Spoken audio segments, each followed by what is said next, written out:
This is an extremely important thing for biomedical research in general. We really are in an era of cell-based therapies. We've already been using cell-based therapies experimentally for about 10 years. Explain that. We've had this big restriction hanging over us. Yeah, cell-based therapies, would you explain what that means? Yeah, for example, if you have a heart attack, which is a very common thing, it occurs 1 million times a year in the United States, a big area of your heart muscle is permanently destroyed, and we take cells from the bone marrow or other parts of the body, which are adult stem cells, and try to use those cells to repair the damage. Now, talk to us about why these embryonic stem cells are so coveted by people like you and research facilities like yours. What characteristics do they have that make them different from other types of cells?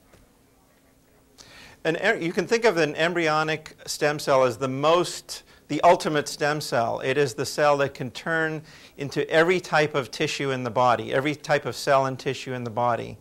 Neurons, pancreatic tissue so that they can makes be programmed. Insulin, heart muscle. They have the capacity to turn into every type of tissue, and depending on the environment in which they're put, they can turn into every type of tissue.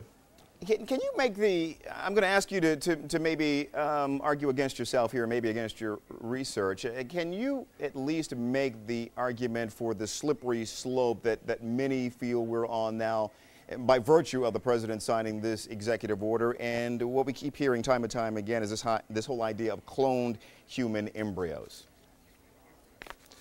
Yeah, I don't think that there's a slippery slope. There's always the fear of a slippery slope, but medicine is a very ethical profession. We don't do any type of human research of any kind without very significant ethical oversight by committees at our universities, committees at the NIH. All research is very, very carefully overseen, and ultimately the goal of medicine is to help people, not to harm people. So we're always balancing these types of issues.